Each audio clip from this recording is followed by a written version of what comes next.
3, 2, 1, action. नमस्ते। हम सभी जानते हैं कि ध्यान का हमारे जीवन में क्या महत्व है, लेकिन फिर भी हम बहुत सी बार ध्यान नहीं कर पाते हैं क्योंकि हमारा ध्यान लगता नहीं है। लेकिन जब हम कलेक्टिविटी में, सामूहिकता में ध्यान करते हैं तो हमें ध्यान की यह स्थिति प्राप्त हो सकती है, क्योंकि समाज में वैचारिक प्रदूषण है और इस वैचारिक प्रदूषण में हम जी नहीं सकते और हम ध्यान नहीं कर पाते। इसीलिए सबको लगता है कि जब हम हिमालय में जाएंगे, किसी गुफा में, कंदराओं में जाएंगे तो ही ध्यान कर पाएंगे, लेकिन ऐसा नहीं है। सद्गुरु श्री शिव कृपानंद स्वामी जी, जो हिमालय का समर्पण योग, हिमालय का समर्पण ध्यान 1994 में समाज में लेकर आए हैं, तब से लेकर आज तक उन्होंने सामान्य व्यक्ति के लिए ध्यान के बारे में महत्व बताया हुआ है। आज हम जिस वातावरण में जी रहे हैं, इस वातावरण में वैचारिक प्रदूषण के बारे में हमें पता ही नहीं चल रहा है। हमारे विचारों का इतना क्लमजीनेस हमारे विचारों में आ रहा है कि हमें ही पता नहीं चल रहा है कि हम कौन से विचार कर रहे हैं, और बहुत से बार तो हमें ये भी पता नहीं चलता है कि हम क्यों विचार कर रहे हैं। इन्हीं विचारों के बारे में जब हम अलर्ट हो जाते हैं, जब हम वर्तमान में रहते हैं, तो हमें पता चलता है कि बहुत सी चीज़ें, बहुत से विचार तो हम बेवजह ही कर रहे थे। बहुत सी बार हम जो भूतकाल में हो चुका है उसके बारे में, या फिर जो भविष्य में होने वाला है उस बारे में ही सोचते हैं, और हमारी जो ऊर्जा हमें वर्तमान में लेनी चाहिए वह हम लेते हैं और हम खर्च कर देते हैं भूतकाल के विचारों पर और भविष्य के विचारों पर। ये क्यों होता है ये हमें भी पता नहीं चलता। दरअसल ये इसलिए होता है क्योंकि हमारे आसपास, हमारे ऑरा में, हमारे आभामंडल में जो भी लोग रहते हैं उनके उन विचारों की वजह से हम प्रभावित होते रहते हैं। लेकिन अगर हम नियमित ध्यान करते हैं और हमारा चित्त हम सहस्त्रार पर रख पाते हैं, वर्तमान में रख पाते हैं, तो हमारी जो ऊर्जा है उसे हम संग्रहित कर सकते हैं। और हमारे आजू बाजू में एक जब आभामंडल बन जाता है तो उस आभामंडल में बाकी लोगों के विचारों का प्रभाव नहीं पड़ता है। हम सभी जानते हैं कि भारत के प्रयत्नों की वजह से 21 जून को विश्व योगा दिन मनाया जाता है, इंटरनेशनल योगा डे मनाया जाता है।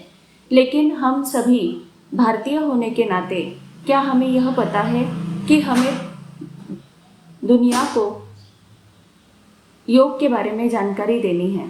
लेकिन बहुत से बार हम देखते हैं कि स्कूलों में, कॉलेजेस में, या फिर जहाँ पर भी पब्लिक गैदरिंग्स होते हैं और 21 जून को योगा दिवस मनाया जाता है, तो वहाँ पर हम देखते हैं कि योगासन ही किए जाते हैं। दरअसल हमारा यह प्रयत्न होना चाहिए कि हम समग्र योग की जानकारी योग दिवस के दिन दें। अब यह समग्र योग जो है वो हमारे पुराणों में हम सबको पता है कि यह समग्र योग यानी अष्टांग योग है, जिसके अंदर यम, नियम, आसन, प्राणायाम, धारणा, ध्यान और समाधि, इन सब चीज़ों का समावेश होता है। जैसे यम का अर्थ है कि हम जो भी हमारे अंदर जो भी बुरी आदतें हैं हमारे शरीर से रिलेटेड, वो सभी आदतों से हमें छुटकारा पाना है और हमें नियम यानी नियमों का पालन करना है। अच्छी जो आदतें हैं वो हमें हमारे जीवन में लानी है और उनको हमारे जीवन में समाहित करना है, उसे नियम कहते हैं। तीसरी जो पादान है वह है योगासन।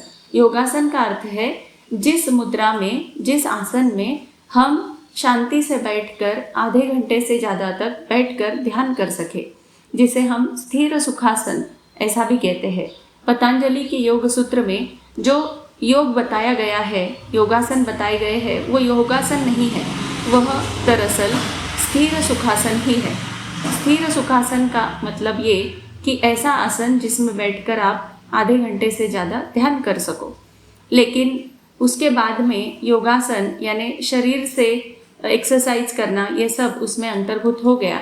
लेकिन योगासन योग नहीं है, इस बारे में आज जो पुण्यात्मा बता रहे हैं वे है हिमालय के सद्गुरु श्री शिव कृपानंद स्वामी जी। वे आज इस उम्र में भी संपूर्ण विश्व में घूमकर बता रहे हैं कि हमारे भारत का रत्न समान जो योग है, उस योग को हमें योगासन तक सीमित नहीं रखना है। हमें विश्व को बताना है कि योग यानी समग्र जीवन का ही मैनेजमेंट है। इसके अंदर यम, नियम, उसके बाद में आसन का मतलब हमारे शरीर को हमारे आत्मा के कंट्रोल में रखना। उसके बाद में प्राणायाम आता है। प्राणायाम मतलब हम जब ध्यान करते हैं तो हमारे श्वास उच्छ्वास के ऊपर, हमारे ब्रीदिंग पर अपने आप ही हमारा नियंत्रण हो जाता है और प्राणायाम घटित हो जाता है।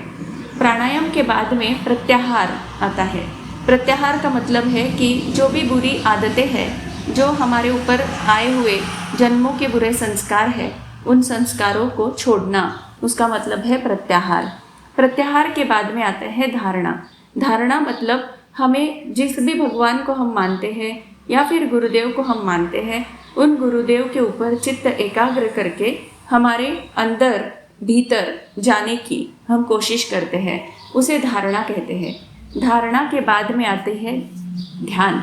ध्यान का अर्थ है किसी भी एक अंदर हमारे चित्त को लेकर जाना और वर्तमान में रहना, और वर्तमान में रहकर हमारे भीतर अंतर्मुखी यात्रा करना। और इस अंतर्मुखी यात्रा का अंत होता है समाधि की अवस्था, जो सबसे उच्च स्तर है या फिर अष्टांग योग की 8वीं पादान है।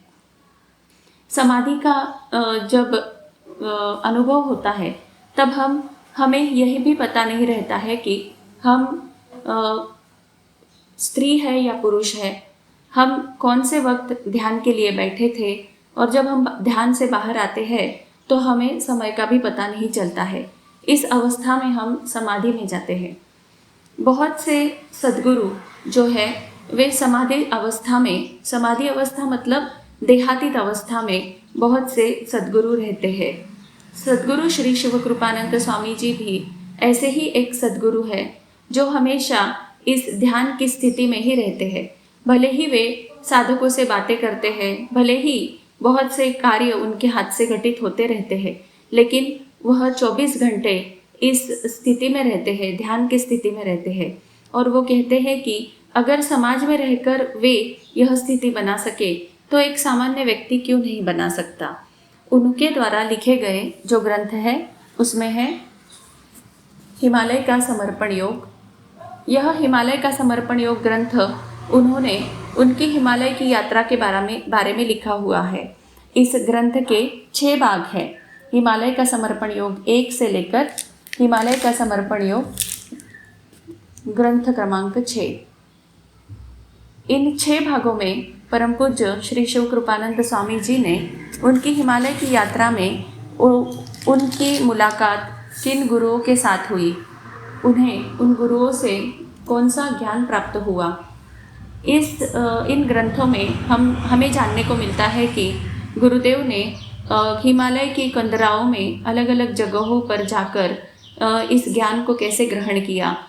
उन्होंने तो ऐसे गुरुदेव के भी दर्शन लिए हैं जो पिछले 800 सालों से हिमालय की कंदराओं में ध्यानस्थ है, और उन्होंने परम पूज्य श्री शिव कृपानंद स्वामी जी को अपने एक कार्य के लिए समाज में भेजा हुआ है। इन ग्रंथों में हमें जानने को मिलता है कि कैसे हिमालय में ब्रह्मपुत्र नदी के किनारे पर स्वामी जी के गुरुदेव थे, जिन्होंने ब्रह्मपुत्र नदी में स्वामी जी को रात भर खड़ा करते थे और उनके नाभि तक, उनके हृदय चक्र तक पानी में उन्हें खड़ा करके उनसे साधना करवाई थी। इसके साथ ही गुरुदेव हमें बताते हैं कि उन्होंने अलग अलग गुरुओं के साथ में अलग अलग साधनाएं की, अलग अलग जगहों पर गए, और इन जगहों पर रहकर उन्होंने कैसे कठोर साधना की, और ये सब गुरुओं से मिलकर फिर उन्होंने यह जो ज्ञान है वह समाज में कैसे लेकर आए हैं। स्वामी जी ने समाज में आने के उपरांत अलग अलग शिविरों का आयोजन किया, जिसमें शिरडी में स्वामी जी के 2 शिविर हुए।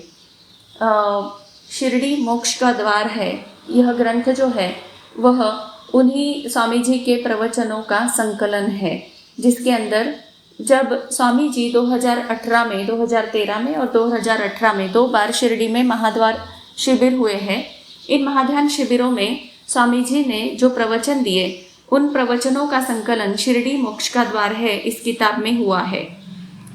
इसमें स्वामी जी बताते हैं कि स्वामी जी को हिमालय से समाज में लेकर आने का श्रेय उनके गुरुदेव श्री साईं बाबा को जाता है। इसलिए स्वामी जी का श्री साईं बाबा के प्रति भाव है। इसी के साथ साथ स्वामी जी द्वारा 2007 में जो अनुष्ठान हुआ था, उस अनुष्ठान में आध्यात्मिक सत्य यह ग्रंथ लिखा गया था। इस ग्रंथ में हमें अध्यात्म के बारे में स्वामी जी के विचारों का पता चलता है। इसी के साथ साथ जब 2007 से लेकर आज तक गुरुदेव अनुष्ठान करते हैं, महाशिवरात्रि से पहले 45 दिन तक यह अनुष्ठान होता है। इस अनुष्ठान में स्वामी जी के द्वारा अलग अलग संदेश लिखे गए हैं।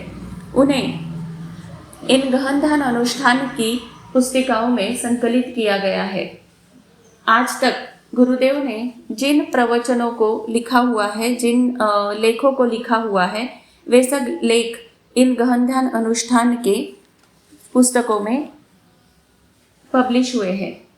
जैसे लाइफ मैनेजमेंट, सद्गुरु वाणी, सानिध्य, इसके साथ ही गुरु तत्व के संदेश, रिकॉर्ड नहीं झालं क्रेडिट कार्ड